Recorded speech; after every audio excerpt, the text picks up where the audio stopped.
You've probably seen it. Someone gets scalp micropigmentation and a year or two later, their head looks blue or green or blotchy, like a smudge tattoo instead of real hair follicles. Here's the thing, that almost never comes down to bad luck. It comes down to who held the needle. In the next few minutes, I'm gonna show you exactly what separates a clean, natural result that lasts from a correction case that ends up in my chair. So if you're researching SMP for yourself, these are the 3 things you need to check before you book with anyone. Hi, this is Nate with Good Look Inc. We do one thing, scalp micropigmentation. Done right, it's a natural, permanent looking solution for hair loss. And a big part of the work that we do here is correction for procedures that were done wrong somewhere else, which means that we get a really close-up view of what goes wrong and why. I'm not here to scare off of SMP. I'm here to make sure that you are a discerning client, so you can ask the right questions and walk into the chair for the first time with confidence. Chapter 1, how to actually vet your SMP artist. Step 1, and everyone already knows this part, ask to see their portfolio, before and after pictures. They got them? Good. Let's go look at them. But here's the thing that what most people don't realize. Photos can be edited. Lighting, angles, a little Photoshop, a little bit of AI. A portfolio can be polished to look like anything. So a portfolio alone is not proof. Here's the real test.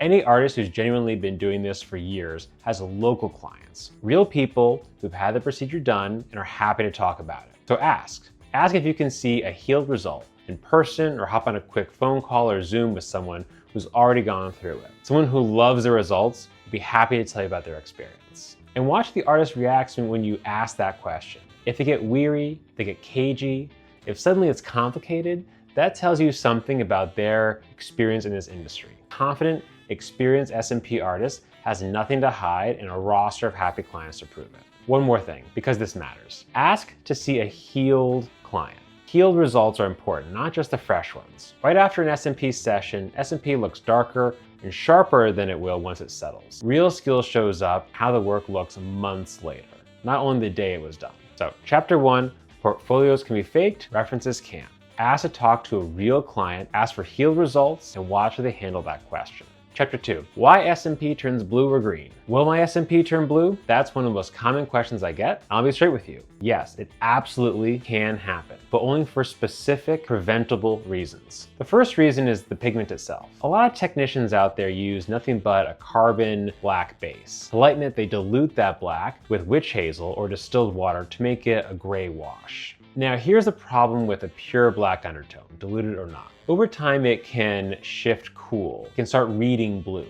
And this shows up mostly on lighter skin tones and olive skin tones. But sometimes you can get away with it on darker skin. But even then you'll see a green or blue reaction. At Good Look Inc, we don't build off diluted black. We use a warm base, more browns. And that warm undertone counteracts the bluing before it even has a chance to happen. It's a small decision at the start that determines what your head will look like for years down the road. The second reason SMP can turn blue is the depth. If a technician goes in too deep, the light has to travel through more tissue to bounce back, so it reads cool, blue. It's the same reason your veins look blue through your skin, even though the blood inside is red. That blue shadowing under the skin, I've seen it more times than I can count. It's what people mean when they talk about botched SMP.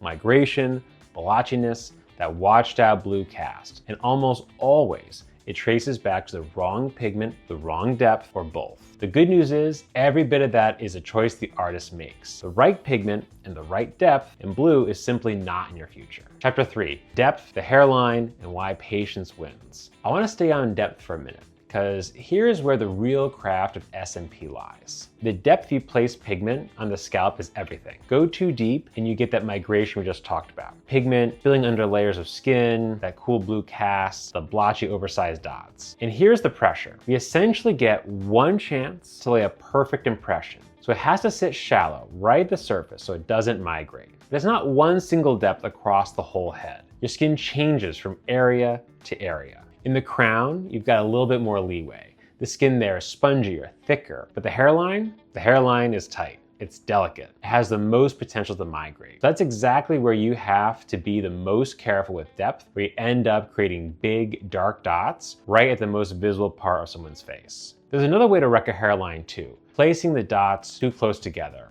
all in one session. That's where patience comes in. The golden rule of SMP, you can always add more impressions in another session. You can't easily take them away. So we don't go big or go home, we baby step. We space the impressions out and treat it as a process across sections. Rush it, pack the dots in too tight, and they bleed together. And that's another path straight to that migrated, blotchy look. A great SMP artist is defined as much by their restraint as by technique. Knowing when not to add another dot, that's the difference between a hairline that looks real and one that gives you away. So, recap and why good looking. If you're a discerning client doing your homework, here's your checklist. 1, vet the artist. Don't sell for photos. Ask to talk to real healed clients and watch how they react. 2, ask what pigments they use. A warm, brown-based pigment resists turning blue. Straight diluted black is a gamble. And 3, ask about their approach to depth and hairline. The right answer is shallow, careful, and patient. Built over sessions, not rushed in one.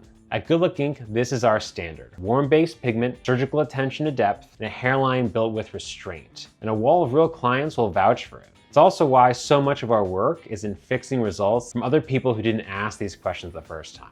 If you've been thinking about scalp micropigmentation, or you've had work done that's gone blue or blotchy and want it corrected, book a free consultation with us. We'll be your hair loss experts. We'll help your hair loss, your skin, your goals, and tell you exactly what's possible. No pressure. Link is in the description below. And if this helped you become a smarter SMP client, subscribe. I break down exactly this kind of thing so you can make the right call for your own head.